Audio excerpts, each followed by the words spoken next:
자, 인요한 국민의힘 혁신위원장 취임 당시에 포부를 밝힌 게 있습니다. 총선을 위해 그리고 당을 위해 어려운 설득을 한번 해보겠다고 했습니다. 그런데요, 그게 지금 보면은요, 영 여의치가 않은 상황으로 보이고 있습니다. 자, 뉴스와이드 첫 번째 이슈는 이런 내용과 관련이 있습니다. 제목 보시죠. 제목이 두 가지가 있네요. 싸가지와 잔머리에 지쳤나? 아무래도 인요한 위원장이 지쳤다는 표현 같은데요. 자, 우선 화면을 좀 보겠습니다. 오늘 인요한 위원장이요, 사실은 한국노총 방문 예정이었어요. 이거 상당히 공을 들인 일정이었거든요. 그래서 노사관계에 대해서 뭔가 얘기도 하고 뭐 설득도 하고 이렇게 예상이 됐었는데, 이 일정 오전에 있었는데 40분 전에 전격 취소가 됐습니다. 취소 이유는 구체적으로 나오지 않고 있는데요.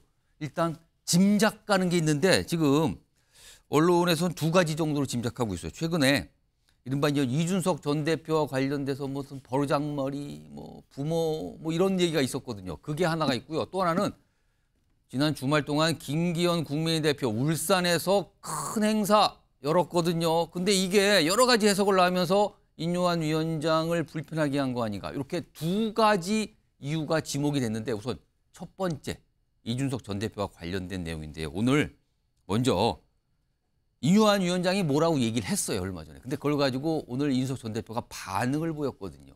그 내용부터 확인해 보시죠. 아니, 나이 40 먹어가지고 당대표를 지냈던 정치인한테 준석이라고 당 행사 가서 지칭한다는 것 자체가 어디서 배워먹은 건지 모르겠고, 저는 정치 12년 동안 하면서 제가 논쟁을 벌인 상태도 많고, 그리고 뭐 여러 가지 일로 뭐 날선 그런 대화를 주고받은 사람도 많지만은 부모 끌어들여가지고 남 욕하는 건 본 적이 없습니다. 그러니까 소위 이제 젊은 사람들이 이런 걸 패드립이라 그러는데, 패드립이 혁신이냐? 그러면은 이준석 전 대표의 말에 따르면 인요한 위원장이 패드립을 한 거고요. 패드립. 이게 좀 많이 쓰는 표현이 됐죠. 그리고 패드립이 혁신이냐? 이렇게 된 거예요. 받아쳤습니다. 그럼요. 인요한 위원장의 말, 여기서 시작됐거든요. 화면 보겠습니다. 자, 이게요, 국민의힘 청년 및 당원 혁신 트레이닝 행사, 그러니까 당 행사이거든요. 청년들이 있는 자리였어요. 여기서 이 얘기를 해요. 이준석 전 대표와 관련해서. 준석이는, 표현이 준석이라고 썼군요. 준석이는 도덕이 없다. 근데 이게 준석이 잘못이 아니라 부모 잘못이 큰 것 같다. 이거는 약간 부모의 가르침, 약간 뭐 아랫목 가르침, 이런 게 좀 잘못된 거 아니야. 이 취지 같죠? 그리고요, 준석이가 버르장머리 없지만 그래도 끌어안는 통합 필요하다. 마지막에는 그래도 끌어안겠다. 이렇게 얘기했는데, 앞에 두 대목. 준석이는 도덕이 없고 버르장머리가 없다. 그리고 이건 부모 잘못이다. 이게 지금 논란이 되면서 이준석 전 대표가 받아쳤습니다. 김철은 이 경일대 특임 교수 나와 계신데요. 인요한 위원장, 일단 이름을 준석이, 그다음에 도덕이고 버르장머리고 좀 없는 것 같고, 이게 부모가 뭔가 잘못하신 것 같다. 이건데, 본인을 향해서 미스터 린턴이라고 부르고 영어로 응대했던 거, 이런 게 좀 섭섭했을까요? 이거 어떻게 좀 보십니까? 어쨌든 보면 이준석 전 대표에 대한 애정이 있고요. 그다음에 끌어안기 위한 통합을 노력을 계속하겠다는 그에서 시작됐는데, 이것이 이제 부모까지 껴안게 하면서 이제 이 잘못 발언이 돼버린 거거든요. 근데 저는 일단 이게 굉장히 민감한 아킬레스건을 좀 잘못 건드렸다고 보고요. 어쨌든 이준석 전 대표가 밝히는 것처럼 본인이 나이가 한 40이 되고 독립생계를 하고 있고, 그리고 전직 여당의 최연소 대표까지 지냈다면 거기에 걸맞는 이용은 하는 게 맞지 않느냐. 이래서 표현이 준석이가 이건 조금 너무 같다고 보십니까? 이준석 전 대표에 대한 애정은 있지만 그렇게까지 친밀한 관계가 아니기 때문에 이준석 전 대표가 양해하지 않는 이상 그렇게 반말에 가까운 그렇게 이름 호칭을 부르는 거는 잘못된 거죠. 그래서 저게 헤이트 스피치까지는 가지 않겠지만, 그래도 인요한 위원장이 어떤 형태로든 이준석 전 대표에 대해 사과하는 게 맞다고 보고요. 저는 인요한 위원장이 나름대로 조금 이게 어느 정도 의도된 발언이 아닐까 싶은 게, 첫 번째는 혁신위를 만들고 난 다음에 1호가 이준석 전 대표에 대한 사면이었습니다. 끌어안기 노력을 했고, 두 번째 부산 강연에 가서 미스터 린턴이라는 그 모욕적인 은사에도 참아냈거든요. 근데 얼마 전에 보면 이준석 전 대표가 대구 콘서트에서 1,600명의 지지자를 모아놓고 사실은 신당 창당을 준비하는 어떤 예행 연습까지 해버렸거든요. 그러니까 저는 그 인요한 위원장이 나름대로 이제 이준석 전 대표하고는 더 이상 갈 수가 없다. 어느 정도 관계 절연과 정책 관계를 청산하는 예. 그런 신호탄이 아닐까. 근데 뒷부분에는 그럼에도 불구하고 통합을 위해서 끌어안겠다고 제가 얘기를 또 볼 때 덧붙였는데. 그냥 탈당의 명분을 계속적으로 못하게 한 약간의 정치적 레토릭에 불과하지 않을까 싶은 게 마음은 있고요. 떠난 거다 이제. 그렇습니다. 그래서 어떤 사가지에 대한 부분을 이준석 전 대표에 대해서 저렇게 아마 청산하는 신호탄을 보냈다면 예. 저는 지난번에 그 김기현 대표를 만나서 예. 그냥 굉장히 고분고분해진 혁신이 또는 착한 혁신이 됐는데 곧 아마 인요한 위원장이 데드라인을 일찍 예. 줬고 김기현 대표에 대한 최종 결심을 지금 요구하고 있는 상황이기 때문에 그때 그럼 인요한 위원장이 김기현 대표를 만났을 때 예. 그런 카운터 펀치는 뭐가 있느냐. 과연 이준석 전 대표에게 하던 것처럼 저렇게 과감한 발언이나 용단 예. 결심을 할 수 있을지 요거는 좀 지켜봐야 된다. 이런 생각입니다. 지금 말씀하신 중에 사가지 표현한 게 싸가지 표현을 하신 건가요? 싸가지. 아, 그 표현. 아, 그러니까 약간 그런 식으로 좀 인식을 하고 있다. 그 말씀을 약간 섞으신 거죠. 일단 지금 김철원 교수님 말씀은 인요한 위원장이 약간 표현 등등에서 조금 너무 나갔다. 사과 필요하다. 요걸 좀 지적해 주셨거든요. 지금 국민의힘 내부도 그렇고요. 민주당 내부도 이 사안을 좀 관심 있게 보고 있는데 반응은 그다지 좋지는 않아요. 들어보시죠. 이유 여하를 막론하고 개인을 비판하기 위해서 부모를 끌어들이는 것은 선을 넘은 겁니다. 아주 잘못된 발언이고요. 이 부분은 뭐 어떤 맥락에서 나왔는지는 모르겠는데 이 위원장께서 실수하신 것 같다. 저는 그렇게 봅니다. 이건 가족에 대한, 가족 명예에 대한 모욕이거든요. 그래서 사과하는 게 저는 옳다고 봅니다. 그동안 인요한, 이준석 두 사람 간의 신경전이 있었는데 인요한의 KO패인 것 같습니다. 최소한 나이 타령과 부모님 욕은 하지 맙시다. 이준석의 패드립이 혁신이냐는 어퍼컷 받아치기로 인요한 위원장은 록다운되고 정중한 사과를 해야 할 것 같습니다. 여야 막론하고 사과는 좀 하셔야 될 것 같은데요. 이런 반응이 나왔어요.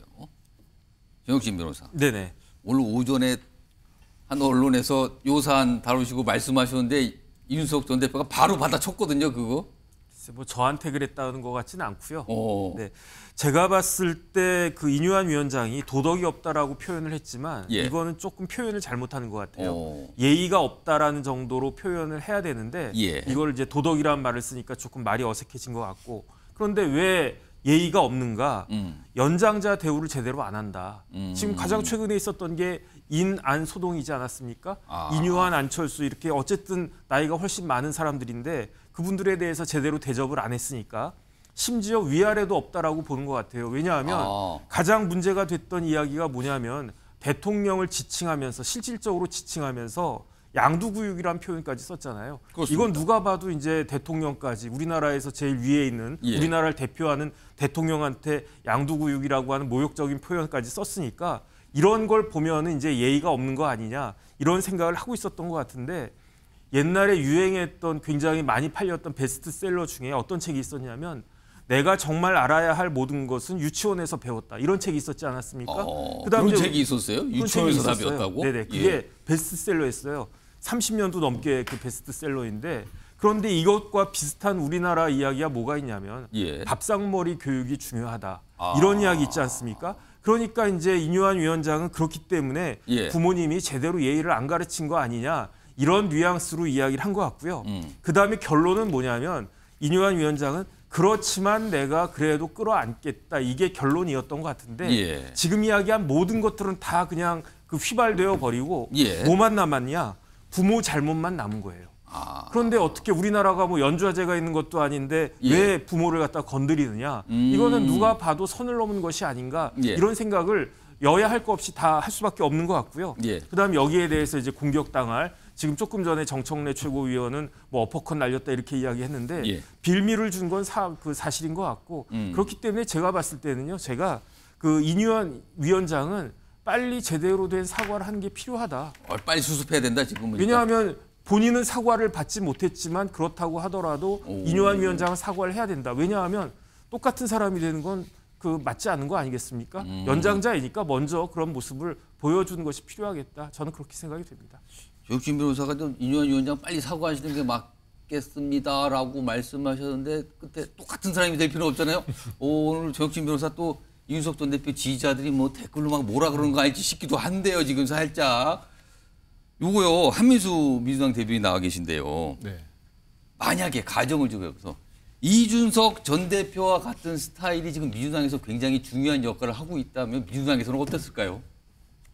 그 중요한 역할이라는 게 지금의 이제 당을 계속해서 비판한다 그런 얘기입니까? 그렇죠. 그러니까 예를 들면 민주당에서 굉장한 중책을 맡았어요. 근데 뭔가 좀 안 맞아서 당 밖에서 당에 대해서 계속 얘기를 해요. 쓴소리가 되고 똑바로 못한다고 막 이렇게. 지금 예를 들어서 이른바 뭐 비명계 혁신계 의원들 이상으로 막 그리고 나 이렇게 되면 나 아예 당 만들 거야 막 이렇게 나갔으면 민주당에서 어떤 반응 나왔을까요? 그렇다 하더라도 예. 저는 인유한 위원장 발언 결국 연결되는 건 그거 아니겠습니까? 인유한 위원장의 발언은 부적절하죠. 그리고 나이로 정치하는 거 아니고 정치 경력을 따져도 인유한 위원장 뭐 얼마나 됐습니까? 한 달 정도 됐나요? 근데 이준석 전 대표는 뭐 제가 옹호할 생각은 1도 없습니다만 한 12년간 정치를 했고 여당 대표와 여당 대표를 하면서 대선과 지방선거를 승리로 이끈 당대표입니다. 그런데 그런 분을 이제 토사구팽식으로 축출을 한 건데 저는 이렇게 한번 인유한 위원장이 저런 표현까지 쓰니까 우리나라에서 태어나고 오래 살아서 그런지 모르겠는데 예. 이건 확실히 도를 넘어선 게 우리 부부싸움을 할 때도 그 시댁하고 그다음에 처가는 건드리는 거 아닙니다. 그 순간은 바로 이혼이에요. 이혼입니다. 절대 양쪽 집안 얘기하면 안 된다. 그럼요. 당신 부모가 이런 순간 그거는 바로 그렇죠. 파경. 통상 심각해집니다. 그럼 깨지죠. 예. 딱 우리 5명 다 알 수 있지 않습니까? 그런 상황에서 뒤에 가가지고 버르장머리는 없지만 다시 끌어안겠다? 저는 그게 더 기분 나쁠 것 같아요. 이미 다 욕을 해놓고 그래서 이미 이준석 전 대표와 인유한 위원장은 다시 뭐 만날 수도 없을 뿐만 아니고 같이 정치를 하기는 같은 당에서 쉽지 않아진 것 같은데 예. 이 부분에 대해서는 인유한 위원장이 빨리 사과하는 게 좋지 않을까 싶습니다. 사과를 이준석 전 대표가 예. 받아들일지 않을지는 모르겠는데요. 예. 빨리 터는 게 낫죠. 세부 공통점은 사과 얘기를 꺼내셨는데 그래서일까요? 이 사안과 관련해서 그러니까 인유한 위원장, 이준석 전 대표의 관계에 대해서 오늘 좀 진단을 하신 분이 있습니다. 요 정치권 진단 요새 자주 하시죠. 들어보겠습니다. 이준석의 행보가 더 이상 이제 안 된다. 루비콘강을 건넜다 이래 판단했을 거예요. 아하. 본인은 뭐 최대한도로 노력을 했지만은 네. 뭐 이준석이 이제 여러 가지 지금 대구 와서도 하는 얘기나 이런 걸 보면은 네. 이제 끼어앉기는 힘들다 이런 아마 결정을 한 것 같아요. 전용기 민주당 네. 의원 나와 계신데요. 뭐 상대적으로 요즘에 민주당보다는 국민의힘이 뭐 좀 약간 소음도 많이 나고요. 꿈틀거리는 것도 있고 요동이 많이 있는데 이쯤 됐으면 지금까지 말씀하신 거 다 들어봤고요. 아까 조원진 대표의 말도 들어봤는데 인유한 위원장과 이준석 전 대표 같이 가기는 이제 완전히 좀 이른바 지나가 버린 겁니까? 일단 그 이준석 대표의 싸가지론에 빗대 보면은요. 예. 일단 같이 가기는 좀 그럴 것 같습니다. 오. 만약에 사과를 한다고 해도 이준석 대표는 다시 한번 비꼬을 가능성이 굉장히 만약에 높다. 인유한 위원장이 공식적으로 제가 실수했습니다라고 하더라도 이준석 전 대표는 또 받아친다. 이준석 대표가 하는 모습들을 보면 그런 건 정확하게 받아들이는 스타일은 또 아니거든요. 뭐 그런 측면에서 사과를 해도 문제고 지금 안 해도 문제가 될 것이다. 저는 그렇게 생각을 합니다. 사과를 안 하면 결국에는 인유한 위원장이 오히려 더 역풍을 맞는 이런 상황까지 벌어질 텐데요. 지금 우리가 여러 가지를 봤을 때 국민의힘은 안 바뀐다는 모습을 지속적으로 보여왔습니다. 인유한 위원장이 굉장히 혁신적인 안들을 많이 꺼내놨습니다. 그게 예. 뭐 50% 청년들을 비례대표에 공천하겠다든지 여러 가지 혁신안들을 내보냈고 예. 뭐 다선 의원들 험지 출마라 이런 얘기를 했는데 국민의힘 지도부에서는 뜨뜻미지근했다는 거거든요. 예. 받아들일 수 없는 제안은 했고 그러나 혁신적인 제안은 한 그림이었는데 예. 이게 지금 국민의힘은 안 바뀐다라는 프레임으로 확실히 전환이 될 수 있는 문제입니다. 사과를 안 한다고 했을 때 우리 과거의 떠들어 보면 유진산 총재가 우리 김영삼, 김대중 대통령을 이끌어서 구상유치라고 했던 발언이 있습니다. 1970년대 초반에 그렇습니다. 있었던 일 아닙니까? 그러니까 젖비린내 난다라는 이야기를 했고 이게 결국에는 못 배워먹은 것 아니냐 이런 걸로 변질이 돼서 이분 경선도 못하시고 중도 하차하셨거든요. 그렇게 해서 40대 기수론이 불이 확 붙었는데 그 비슷한 맥락인 거죠. 부모한테 잘못 배웠다라고 아주 큰 실수를 한 것이 아닐까 이렇게 읽을 수 있을 것 같습니다. 예. 그런 측면에서 사과하지 않으면 이미 지도부에서 받을 수 없는 혁신안을 냈던 인유한 위원장이 있는 것이고 예. 젊은 세대를 포용하려고 했지만 젊은 세대의 인기를 얻고 있는 이준석 전 대표에게 그리고 청년들이 인정할 수 없는 구상유치급의 발언을 한 이 상황에서 버티기는 힘들 것이다. 저는 그렇게 보고 있습니다. 아예 버티기가 힘들다까지 말씀을 하셨는데 일단 이준석 전 대표와 관련된 버르장머리 이 발언 이게 좀 논란이 됐어요. 여러 가지 반응 좀 전해드렸고요. 그리고요 아까 제가 이 주제 다룰 때 두 가지가 있다고 그랬잖아요. 하나는 이준석 전 대표 관련이고 하나는 김기현 대표와 관련된 거거든요. 그러니까 이 인요한 위원장이 일정을 취소할 만큼 뭔가 지쳐 보이는 이유 첫 번째 이슈 하나 했는데 다음 이슈가 이제 김기현 대표와 관련된 건데 그래서 화면 좀 보시죠. 이른바 당 지도부 중진 그리고 친윤 의원들 희생 좀 하시죠. 근데 아예 답이 없어요. 이에 대해서 지금 국민의힘 혁신위원 중에 한 분이죠. 이재마 위원 최근에 이런 얘기를 꺼내놨어요. 이 지도부 중진 친윤 잔머리 굴리는 순간 진심 통하지 않다. 국민만 보고 가시라. 잔머리라는 표현을 썼습니다. 지금 자꾸 잔머리 아니면 뭐 눈동자만 돌리시는 것 같은데요. 약간 이런 취지잖아요. 이런 얘기를 꺼내놨습니다. 그리고요. 지난 주말 인요한 위원장이 누군가 만났고요. 그 같은 날 김기현 대표는 울산에 있었습니다. 두 가지 모습 연속해서 한번 확인해 보시죠. 큰 틀에서 희생이 있으면은 반드시 그 희생의 가치에 그 보상이 있다는 걸 여러분 강조의 말씀을 올렸습니다. 국민이 알아주고 그 희생을 표를 옮기지 않겠습니까? 결국 시간의 문제이지 우리가 이게 택하고 안 하고 할 수 있는 문제가 아니라 이것은 사느냐 아니면 버림받느냐 이 길이기 때문에 저는 방향은 이미 정해졌다고 봅니다. 저는 대통령하고 자주 만납니다. 뭐 자주 만나야 얘기가 되지 먼 발치에서 서로 할 수는 없잖아요. 직접 만나서 어떤 때는 만나면 한 3시간씩도 얘기하고요. 그냥 주제를 가지고서 막 이렇게 하는 게 아니고 그냥 프리토킹을 합니다. 이런 얘기 저런 얘기 여러 가지 얘기들을 많이 나누는데 제가 겪은 대통령 중에 가장 소통이 잘 되고 소탈하고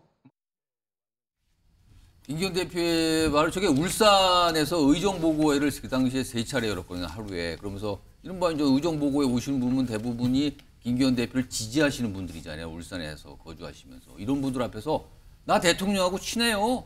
전화 수시로 하고요. 만나면 3시간씩 얘기하고요. 프리토킹. 모든 주제 놓고 다 얘기하는 사이입니다. 이걸 강조한 겁니다. 그런데요. 얼마 전에 인요한 위원장이 이른바 윤심 얘기를 살짝 비쳤을 때 김기현 대표 반응 안 좋았거든요. 들어보시기 바랍니다. 개입하지 않고 있는 대통령을 당내 문제와 관련돼서 언급하는 것은 바람직하지 않다고 생각합니다. 한민수 대표님. 네. 김기현 대표의 말이 시차가 있긴 한데 이게 어떻게 된 겁니까? 이게 뭐 달라진 겁니까? 본인은 약간 이렇게 띄워놓고 따로 판단하는 겁니까? 다른 당 대표고 다른 당 사정이라 참 얘기하기가 그렇습니다만은 저는 김기현 대표 지금 하루에 3번, 4번도 3번 했답니다. 저녁에도 밤에도 통화하고 프리토킹을 한다고 하시는 모습 보면서 좀 안쓰럽다는 느낌을 딱 받았어요. 저분이 그래도 오선도 하고 집권당의 대표고 대통령에 의해서 당대표까지 되신 분인데 이제는 자기 당원들, 지역에 있는 당원분들이긴 하지만 이렇게까지 대통령과의 본인의 친분을 저게 과장됐는지 실제로 저러는지는 우리가 알 수 없습니다만 이렇게까지 얘기하는 상황까지 몰렸구나. 근데 우리가 지금 방금 영상에서 보지만 바로 얼마 전에는 인요한 위원장이 이른바 대통령실로부터 신호를 받았다. 신호였어요. 이런 얘기를 하니까 바로 거기에 대해서 대통령을 왜 끌어들이냐고 뭐라고 했잖아요. 이게 내로남불도 아니고 앞뒤가 다른 말씀을 계속 하시기 때문에 저는 이거는 근본적으로 보면은 강서 보선 지난 10월 11일에 있었던 강서 보선과 정반대의 행보를 지금 국민의힘이 가고 있다고 봅니다. 거기에 핵심 하나가 여당이 여당답게 대통령과의 실과의 수직적 관계를 바꾸라는 거였거든요. 근데 혁신위원장 오셔가지고 대통령 신호 얘기했죠. 당대표는 처음에는 앞으로 할 말 다 하겠다고 했는데 지금은 대통령하고 자기가 이렇게까지 잘 얘기가 맞는다는 걸 과시하고 있는 거. 그럼 이건 본질이 사라진 거 아니겠습니까? 그래서 많은 국민들, 본인들 당원들 외에 많은 국민들한테는 국민의힘이 전혀 바뀌지 않았다. 아예 어찌 보면 또 더 퇴행하고 있구나. 이런 모습을 심어줄 것 같아서 되게 대단히 안타깝다는 말씀드립니다. 정혁진 변호사. 네네. 지금 김기현 대표 아까 마지막 영상, 그러니까 그 인요한 위원장 관련된 거 아니고 그 울산에서 했던 그 발언이요. 네네. 근데 사실 주말 동안에 울산에 있는 본인 지역구에서 의정보고회를 3번 열었어요. 근데 의정보고회라는 게 뭐 과거에는 했었는데 근데 저 의정보고회가 그동안 한참을 안 했다 그래요. 뭐 코로나라는 이유도 있었지만 오랜만에 한 거라 그러는데 저렇게 의정보고를 해서 저렇게 윤심 얘기를 꺼낸 게 윤심을 말하면서 나는 울산에 다시 출마합니다. 이거를 말하고 싶은 걸까요? 아니면 뭔가 결심을 하기 위한 마무리, 뭔가 정리하는 과정을 하는 걸로 봐야 되겠습니까? 두 가지가 완전 다른데요. 그 객관적으로는 울산에 다시 한번 출마하고 싶다는 것으로 이해가 되지 전자로 않습니까? 봐야 된다고 네네. 보시는 겁니까? 이걸 후자로 이해하는 사람이 얼마나 있을까 그런 생각이 들고요. 그다음에 사실은 김기현 대표가 대통령하고 친하다고 하는 것을 예. 모르는 사람이 있습니까? 그런데 왜 자꾸 이렇게 친하다 그렇게 이야기하는 거는 예. 오히려 그 사이에 대통령하고 안 친해졌나? 이런 생각이 들잖아요. 그럼 원래 나 친했다 이렇게 알고 있었는데 갑자기 시간이 흐르면서 요즘에 안 친한 거 아닙니까라는 시선이 있었다는 겁니까? 아니 예컨대 예. 제가 이제 이상훈 앵커하고 친하단 말이에요. 예. 그럼 뭐 친한데 굳이 뭐 내가 이상훈 앵커랑 친해, 이상훈 앵커가 나한테 잘해줘 이런 이야기 할 필요가 없잖아요. 진짜 친한다면 그런 얘기 안 하죠. 그렇죠. 그거 누구나 다 아는 거니까. 그런데 갑자기 제가 나 이상훈이랑 친해, 나 이상훈 앵커랑 밥도 먹었어, 술도 마셨어 이렇게 이야기하면 왜 그래? 이상한 거 아니야? 뭐 안 친해진 거 아니야? 오히려 그런 역으로 해석을 하셨군요, 그거를. 제가 봤을 때 못하러 저렇게 김기현 대표가 오해를 받을 만한 그러한 언행을 하고 있는지 저는 잘 모르겠고요. 예. 김기현 대표 입장에서 보면은 모의고사를 망쳤잖아요. 모의고사요? 모의고사를 완전히 망쳤잖아요. 그 강서구청장 그렇죠. 보고 말씀하시는 겁니까? 그런데 중요한 건 뭐냐면은 4개월 후에 본고사 수능이 있잖아요. 그러면 모의고사를 망쳤으면 서울에서 독서실에서 열심히 내가 뭐 때문에 시험을 못 받고 어떻게 해야 되나 진짜 밤새 가면서 이렇게 공부를 해야 되는 거 아니겠습니까? 예. 그런데 왜 울산 가가지고 고향 가가지고 친구들이랑 그렇게 놀고 있는가? 이런 것들이 제가 봤을 때는 이해가 되지 않은 그런 행동이다라고 저는 생각이 되고요. 예. 이런 부분들에 대해서 앞으로 김기현 대표가 계속 저런 그 행보를 갖다 보일 것인가? 예. 그다음에 울산에서 국회의원 한 번 더 할 거였으면 못하러 당대표 한다고 나섰는지도 잘 모르겠고 그러니까 조금 그 납득이 안 되는 그 여러 가지 행동들을 김기현 대표가 하고 있는데 예. 본인만 모르시는 건가 전 잘 모르겠습니다. 그럼 정혁진 변호사는 말씀하신 거 보니까 수도권에 오시죠? 약간 이런 말씀을 취지로 섞으신 겁니까? 아니 그냥 대표답게 행동을 하는 게 필요하지 지금 당이 그렇게 노닥거릴 만큼 그렇게 안정적인 상황도 아닌데 그런데 대표가 대표 역할을 제대로 하는 건가 하는 의심이 든다는 거죠. 정혁진 변호사 비유를 하셨는데 반응이 안 좋아요. 노닥거린다. 울산 가서 친구들하고 뭡니까 지금?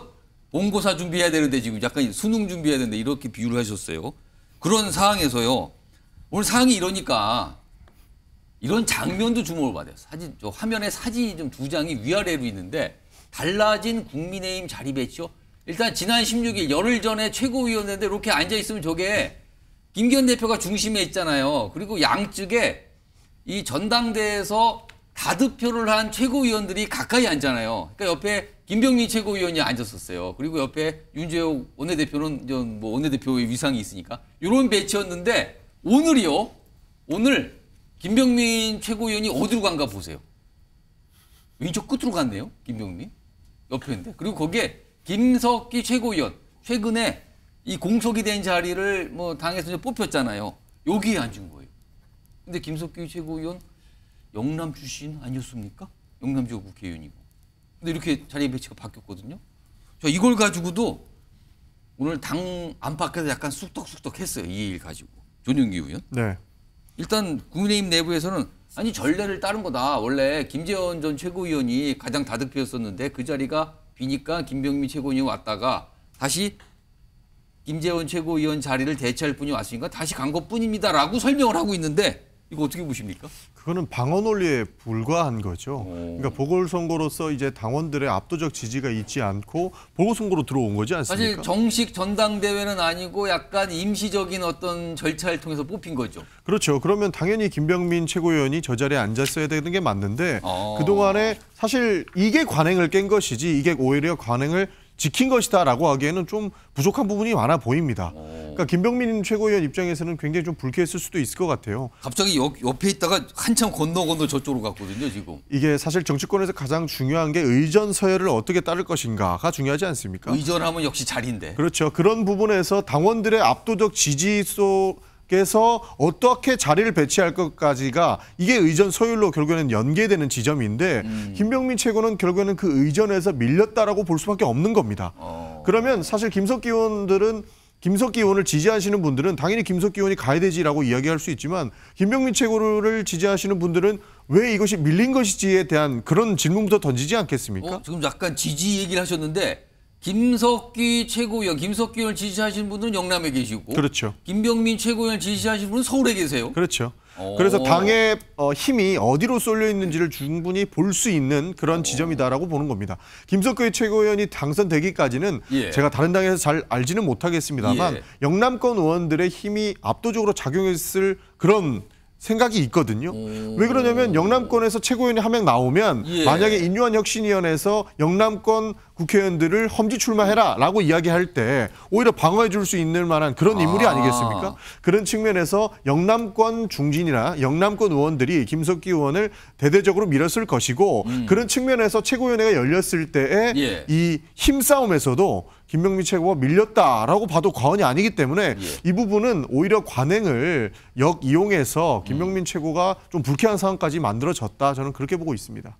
김철영 교수님, 전용기 의원의 해석이 타당한 점이 있습니까? 아니면 조금 무리해서 나갔다고 보십니까? 좀 무리한 게 있는 게 어떤 그런 회의 준비는 그냥 우리 실무자들이 하는 거거든요. 실무자들이. 위에 뭐 대표나 뭐 사무총장이 따로 지시한 것도 아닐 거고 그래서 실무자의 어떤 아주 세심하지 못한 배려 정도로 보이는데 저거는 일단 세심하진 못했다고 보세요? 근데 단지 이제 그 그림상으로 비춰지는 게 자꾸 김기현 대표도 보면 어떻게 보면 자꾸 윤심을 강조하는 게 보면 이게 용산의 메시지가 지금 두 개의 상반된 메시지가 지금 나오고 있거든요. 왜냐하면 분명히 그 인유한 혁신위원회에서 험지 출마나 중진 불출마 이런 얘기를 할 때 이용 의원, 그러니까 우리 수행을 하면서 윤심이랑 수행 윤심인 이용 의원이 본인도 그럼 험지 출마하겠다 이래 밝혔다가 가장 먼저 반응을 보였다고 평가를 받았어요. 그래서. 근데 지금 의정원총회에서 김기현 대표 체제로 가야 된다고 또 주장을 하고 있거든요. 그러다 보니까 아무래도 용산의 어떤 메시지를 대리한다고 할 수 있는 이용 의원의 메시지가 두 개로 갈라지면서 그러다 보니까 지금 그 김기현 대표도 자꾸 어떤 윤심을 앞세우는 그런 게 나오는 것 같고요. 두 번째 저 그림에서 보는 것처럼 저기 약간의 영남 기득권 카르텔이 좀 보이는 겁니다. 저게 왜냐하면 어떤 그림? 오늘 그림이요? 그렇습니다. 오늘 그림 좀 볼까요? 위아래 비교된 걸로 해서 다시 한번 보죠. 이것도 보면은 아래쪽이 오늘이에요. 그러니까 김기현 대표를 중심으로 왼쪽에도 우리 윤지혁 의원이 대구 출신이고 또 김석기 의원은 우리 경북 출신이신데 인유한 혁신위원회에서 지금 불출마 또는 험지 출마를 얘기한 분은 김기현 대표하고 대구에 있는 주호영 의원하고 그리고 부산의 장재원 의원이거든요. 근데 그 세 분이 보면 이번 윤석열 정부를 탄생시킨 가장 1등 공신입니다. 왜냐하면 뭐 장재원 의원은 알다시피 그런 거고 주호영 의원 같은 경우도 옆 지역구인 홍준표 후보를 지지하지 않고 윤석열 후보를 지지했었거든요. 그러면서 대구의 민심을 윤석열 후보 쪽으로 좀 끌어준 부분이 있는데 지금 그 세 분에 대해서 지금 출마를 하지 마라 또는 험지로 출마라고 하니까 그 세 분을 중심으로 한번 조금 맞서 보겠다.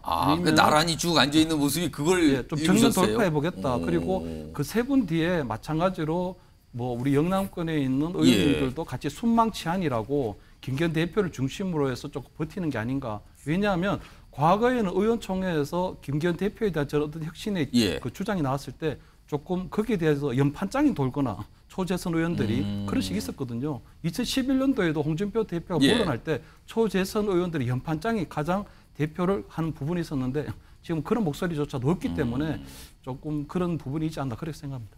한민수 대표께서는 저 자리 배치 어떻게 보십니까? 좀 저게 메시지가 있습니다. 가령 뭐 클래스와 격은 좀 다릅니다만 이재명 대표가 최근에 이제 지명직 최근을 한번 지명하셨을 때 우리 같은 경우는 이제 저 국민의힘 약간 다르죠. 대표가 계시고 대표 왼쪽에 원내대표가 계십니다. 의원들이 선출하신 분 아닙니까? 선출 권력이죠. 오른쪽에 전당대회에서 당원과 국민이 뽑은 수석 최고위원이 앉습니다. 수석 최고위원. 이게 정청래 최고위원이 앉아요. 그때 당대표께서 이제 박정현 최고위원 지명직이신데도 처음 오셨을 때 정청래 최고위원한테 양해를 구했어요. 옆으로 가시라고? 현장에 있었습니다. 오늘 처음 오셨으니까 제 오른쪽에서 말씀도 하고 소개를 하면 어떻겠습니까? 하니까 정청래 최고원이 흔쾌히 받아들인 겁니다. 이건 하나의 메시지거든요. 근데 실무 차원에서 명패를 저렇게 바꿔놨다? 그건 아닐 겁니다. 결국은 그 김기현 대표가 이번에 김석기 그 경북 출신, 경주 출신의 김석기 의원을 최고위원 임명했을 때는 일단은 본인 지도부 체제를 끝까지 버티고 가겠다는 또 메시지 아니겠습니까? 그러면서 오른쪽에는 경찰 출신의 윤재욱 원내대표, 왼쪽에는 경찰 출신의 또 김석기 최고위원. 글쎄요. 아까 우리 전 의원도 얘기했지만 지금 국민의힘이 가장 약세 지역이라는 데가 수도권 아니겠습니까? 그쪽에 계신 우리 중도층이랄지 많은 국민들 볼 때는 저 사진 한 장 우리 지금 MBN에서 이렇게 보여주지 않습니까? 바뀐 사진을 보고 흔쾌히 잘된 배치네 이런 보다는 왜 저렇게까지 또 하나 이런 지적을 할 분들이 많을 것 같습니다. 조수진 최고위원도 잘 넘겼네요 보니까 저 끝으로 갔네요 또. 공교롭게 김병민 최고가 고개를 숙이고 있습니다. 그럼 일부러 사진은 그런 걸 찾았나요? 그건 알 텐데 아무튼 저 자리 배치가하고도 수덕수덕 얘기들이 오늘 정치권에 있어서 소개해드렸습니다. 자 일단 인요한 혁신위원장이 뭔가 좀 지쳐 보이는데 두 가지 인물이 거기에 관련돼 있는 거 아니냐 이렇게 좀 다뤄봤는데 이준석 전 대표 관련해서요. 이준석 전 대표가 약간 귀를 잡는 얘기를 오늘 꺼내놓는데 국민의힘으로부터 뭔가를 제안을 받았다고 얘기했어요. 내용은 안 밝힙니다. 제안을 받았다고 했어요. 뭔가를. 자, 그 얘기 좀 들어보겠습니다. 뭐 양의 머리를 단 제안들 많이 왔습니다. 어떤 거죠? 양두스러운 제안 많이 예를 왔어요. 들면? 예? 이거 밝히면 안 되죠. 그거는 중간에 전달하시는 분의 그것도 있는데 그런 겁니다. 그 빵을 샀는데 그 공갈빵이라고 하죠. 안에 공기만 가득 들어 있고 내용은 아무것도 없는 빵 뭐 그런 느낌입니다. 네, 이준석 대표도 혁신위에서 파격적인 제안이 왔지만 지금은 뭐 그렇게 할 수 있는 것이 아니다라고 얘기했고 그 일부 언론에서 좀 나왔던 선대위원장 뭐 이런 정도의 제안 아니었을까? 그건 뭐 제 추측입니다. 그리고 실제로 제안이 한 번이 아니었습니다. 제가 들은 거로는 뭐 나름대로 책임질 수 있을 만한 중요한 위치에 계신 분은 맞았습니다. 그렇군요. 결정적인 게 안 나오네요. 제안했는데 누가 언제 무엇을 이게 없네요. 지금 이게 없어요. 그러면 추정 상상을 해볼 수밖에 없습니다. 김철용 교수님.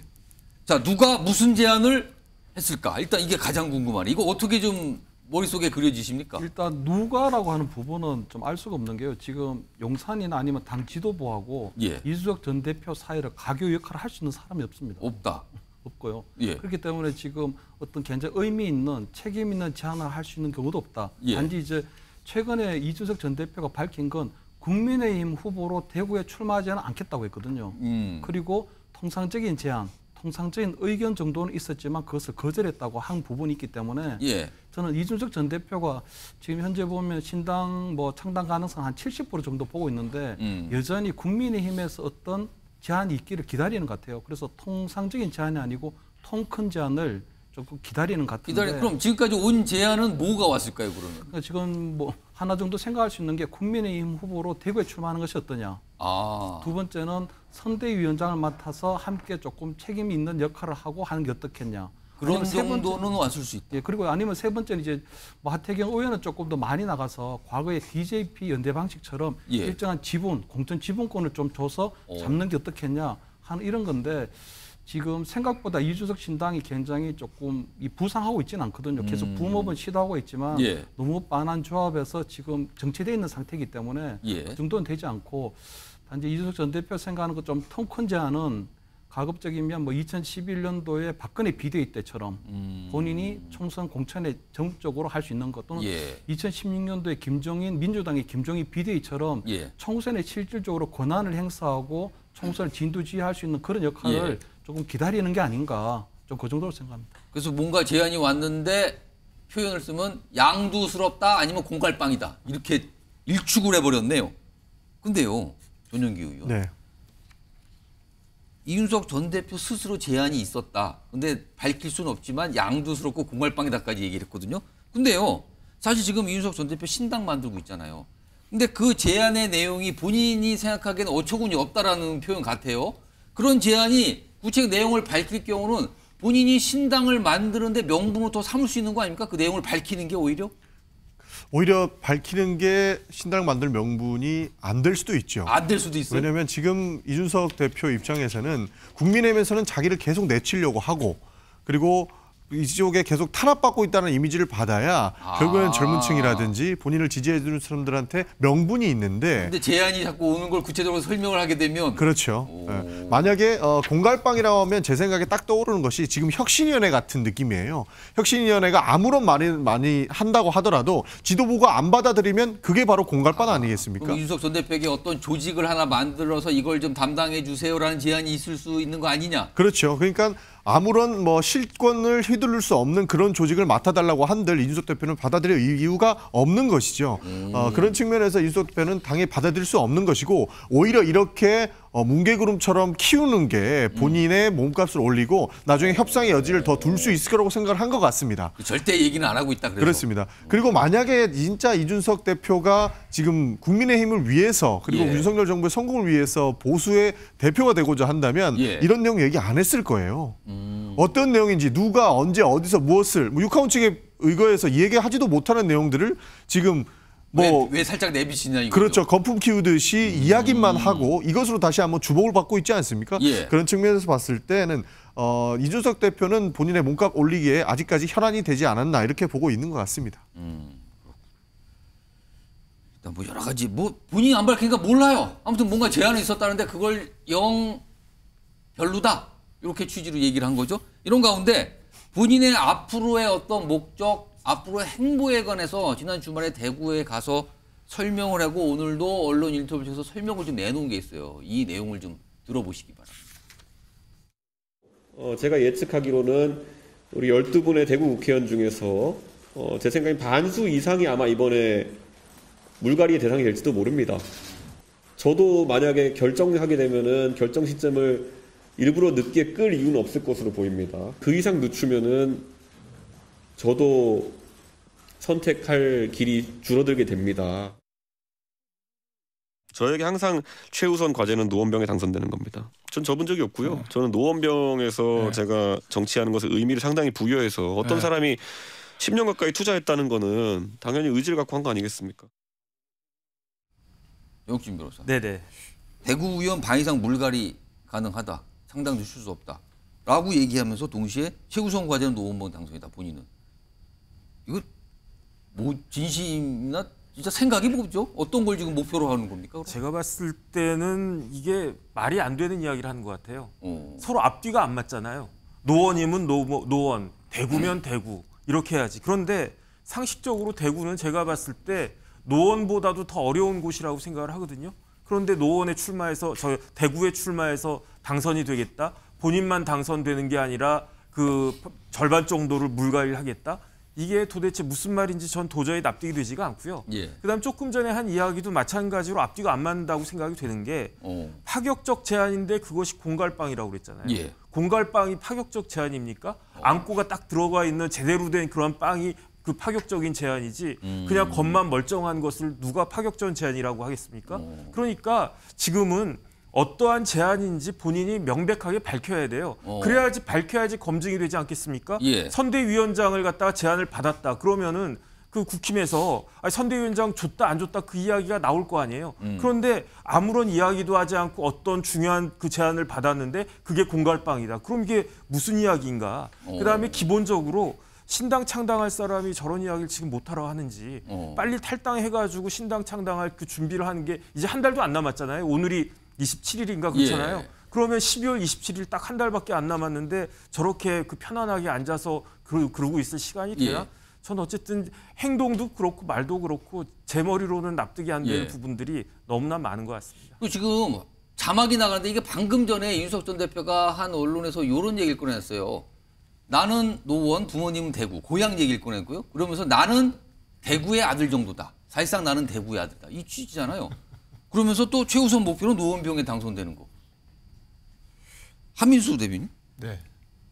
뭐죠? 이거 어떻게 좀 이해되십니까? 어떤 상황인 건지 이게 지금 무슨 말을 하는 거죠? 이준석 전 대표를 싫어하는 쪽에서는 앞뒤 다르다 공격하겠지만은 저는 이준석 대표는 영리하게 지금 행동을 하고 영리하게 있다고 지금 뭔가 표현을 하고 있는 겁니까? 계속 이렇게 할 겁니다. 왜냐하면 이준석 전 대표는 벌써 3번을 낙선을 했어요. 지역에서. 예. 남은 저는가 볼 때는 기회는 많지 않을 거라고 봅니다. 꼭 다음 내년 4월에 국회를 입성하려고 할 거예요. 예. 그 정치 생명이 달렸다고도 볼 수 있습니다. 그렇기 때문에 지금 계속적으로 흔들어도 보고 던져도 볼 겁니다. 예. 지금 한동안에는 그 국민의힘 내부에서 나온 게 그거 아닙니까? 이번에는 아예 노원병, 뭐 국민의 입장에서는 그쪽이 좀 어려운 지역이니까 예. 보내가지고 거기서 그냥 자연사, 그냥 자연스럽게 낙선을 유도하자 이런 얘기가 돌아다녔거든요. 그럼 이준석 전 대표 입장에서는 그 얘기도 하면서 또 보수의 본진인 대구 가가지고 또 한번 흔들어댑니다. 다들 비만 고향이라고 하면서 신당을 붕업시키는 건데요. 결국은 저런 작업들을 계속하면서 빨리 왜 내년 4월 총선인데 벌써 어디 가겠다는 얘기를 하겠습니까? 자기가 신당을 이끌겠다고 하는 사람이기 때문에 계속적인 얘기를 던지면서 또 반응들이 올 거 아닙니까? 제가 볼 때는 누가 저런 파격적인데 공갈빵? 이런 제안을 했을까? 어려울 때는 이렇게 지워나가면 됩니다.